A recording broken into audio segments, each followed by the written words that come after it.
자, 이번 차시 내용은 우리 슬스의 43페이지 가보면 나오는 대표자 상해 처분의 타당성입니다. 대표자 상해 처분되는 경우는 어떤 경우가 있을까요? 우리가 법인이 대표이사의 차를 고쳐준 거예요. 그러면 이거 사회 주리죠? 그러면 대표이사한테 상해 처분해야 하는 게 맞지.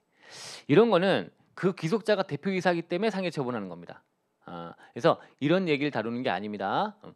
귀속자를 못 밝히거나 추계 결정하거나 이런 경우에 총대 매는 걸 얘기하는 거예요. 실제 귀속자가 대표이사이기 때문에 상해 처분하는 그 얘기를 하는 것이 아니고 귀속자를 못 밝히거나 등해서 이제 어떤 페널티 제재 가하는 차원에서의 이제 어떤 상해 처분하는 거에 대한 그 내용을 다루는 겁니다.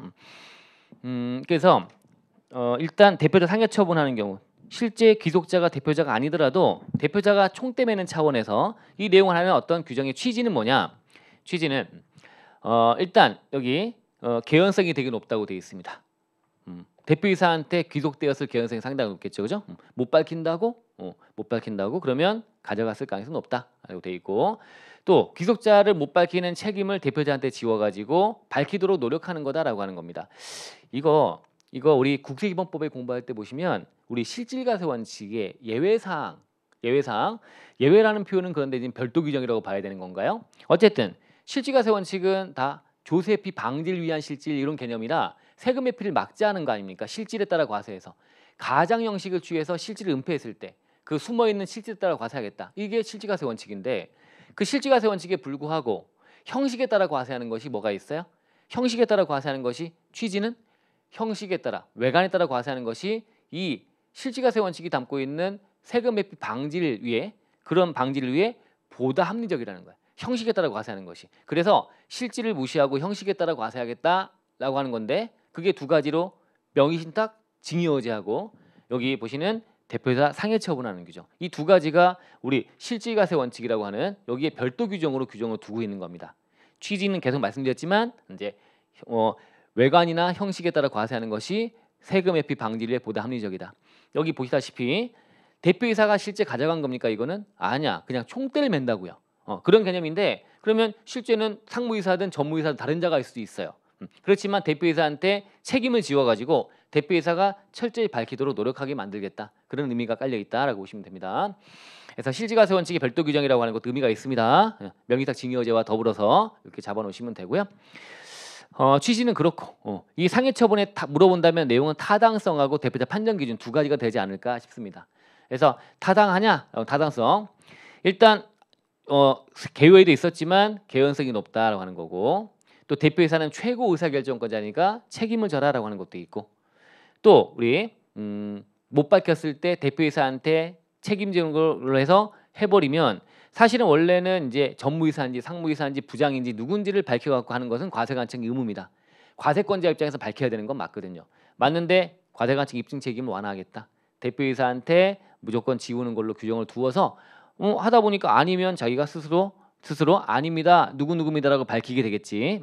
그래서 입증 책임을 완화하는 의미가 있다. 그다음에 네 번째가 입증 기회를 포기하지 않았냐.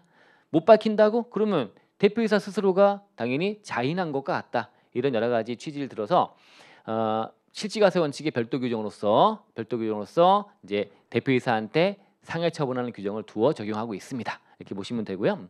이거 위배한 건 아니라고 해놨네요. 그죠? 별도 규정이지. 이렇게 타당성이란 거는 위법한 거냐, 위배한 거냐 이런 얘기를 하는 건데 아니다. 그래서 별도 규정을 만들어서 하고 있다라고 보시면 되고요. 대표자에 대한 판정 문제죠. 이런 게 사례화돼서 나올 수가 있습니다. 원칙은 대표자 그러면 법인 등기부에 나와 있는 대표자입니다. 근데 이 원칙에 불구하고 다음의 경우는 각각의 자를 대표자로 본다라고 돼 있네요. 자, 먼저 사실상 지배임원. 법인 등기부상의 대표자와 달리 다른 자가 회사 경영을 사실상 지배하고 있다면 자 이거는 판단이 애매할 수 있는데 그래서 요건을 만들어놨죠. 모두 충족하는 경우 그래서 이 출자 임원 소액주주는 제외한 과 특수관계 있는 자들의 지분이 30% 이상인 경우로서 이 법인 경영을 사실상 지배하고 있는 자가 있다면 요 지분 30% 이상 돼야 됩니다. 29%에 해 안 해? 안 하는 거예요. 29%면 야 거의 다구만 이런 말 하면 안 돼. 말하면 안 돼. 그래서 30% 이상이 돼. 30% 이상이 꼭 지켜져야 돼요. 그리고 경영을 지배하고 있다면 그러면 한다라고 되어 있습니다. 요게 사실상 지배임원 따로 있다면 그 자가 하는 거고요. 그 자를 대표자로 보는 거고요. 그래 만약에 공동 대표자가 있다면 어떻게 돼요? 공동 대표자가 있다면 이때는 사실상 대표자가 누구니? 갑을이야? 그중에 갑이야 을이야? 사실상 대표자가 이자한테 하는 것이 원칙이나 그죠? 그러나 예외로 귀속자 불분명한 경우로서 각각이 이 사실상 대표자가 2명 이상인 거지. 공동 대표자는 이걸로 가려고 했는데 이자가 또 2명 이상인 거래. 그러면 이때는 각인에게 골고루 n분의 1 나누어서 상해 처분한다고 되어 있습니다. 연도 중에 대표자가 변경되면요. 변경됐을 때는 이제 이 대표이사가 중간에 이때 바뀐 거야. 이때 1월 2일 10월 말까지인데 이때 중간에 대표자가 갑에서 을로 바뀌었다고 했을 때 이때 갑이 대표이사에 있을 때 이때 이제 대표 상해 처분한 일이 이때 밝혀진 거야. 이게 귀속에 따르는 말이 지금 못 밝히는 상황 아니겠습니까? 그런 문제가 아니라 이제 누가 대표이사로 있을 때 이 일이 발생한 거라고 하는 거를 명확히 구분할 수 있다면 그 자에 이때면 갑이고 이때면 을이 되는 거죠. 그죠? 이때는 갑, 이때는 을. 이때 징빙 불비가 있는 거야. 징빙을 못 갖추는 아예 징빙을 없는데 가공으로 비용 처리했다든가 징빙 불비 못 갖춘 게 있다면 갑이죠. 이때 만약에 징빙 불비 있으면 을이죠. 그죠? 그래서 이렇게 해서 각각 이제 귀속에 따라 그 시기 귀속된 거에 따라 처분한다고 돼 있고 이게 모르겠대요. 갑인지 을인지 대표이사가 중간에 바뀌었는데 바뀌기 전과 후를 구분을 못 하겠다는 겁니다. 이게 전체가 1년 동안 뭘 했다면 추계했다면 이런 것들은 못 하잖아.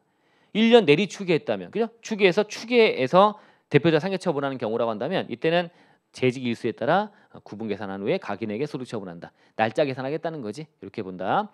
은근히 쓸 내용들이 있죠. 그죠? 그래서 이렇게 좀 잡아서 점검해 놓으시면 좋겠습니다. 이번 차시 이걸로 마치겠습니다. 예.